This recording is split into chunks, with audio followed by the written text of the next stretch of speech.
Ito pala ang tunay na dahilan kung bakit si Riley Grigsby ang napili ni Coach Tim Cone para maging import ng Ginebra this ongoing conference ng PBA Governors Cup. So wag na nating patagalin pa, tara at atin ang talakayin yan. So para sa mga diehard fans ng Barangay Ginebra, maganda itong topic nating tatalakayin about dito sa Barangay Ginebra import na batang bata, 26 years old na si Riley Grigsby.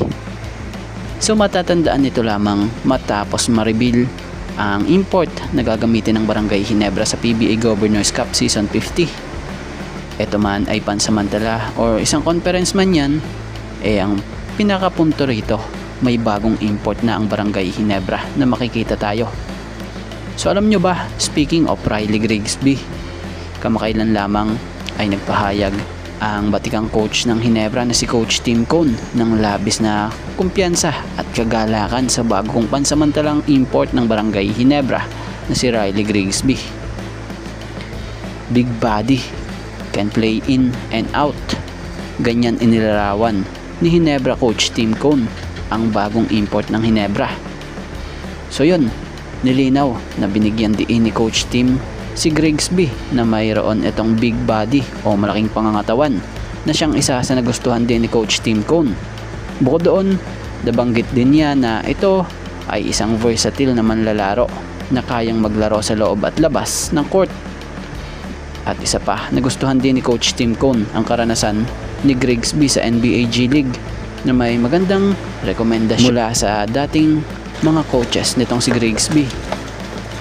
At speaking of Grigsby, may impresibong record nga rin si Riley Grigsby bilang collegiate player nang maglaro ito sa US NCAA Division 1 para sa Seattle University Redhawks. After college, dinala niya ang kanyang talento sa Luxembourg. Paglalaro sa NBA G League para sa Santa Cruz Warriors at sa Sioux Falls Skyforce.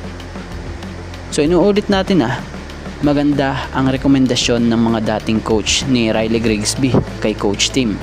And after checking his background, nagdesisyon si Coach Tim na he is the one. Siya ang papalit kay Justin Brownlee bilang import ng Ginebra sa season ending conference. Mahalaga kay Coach Tim Cone ang work ethic ng isang player na noon ay nakita rin niya kay Justin Brownlee. Isang player na coachable and ready to do what his coaches want him to do inside the playing court.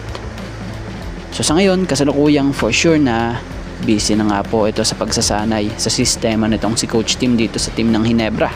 So for sure, todo kayod na ito sa practice ng Ginebra ngayon.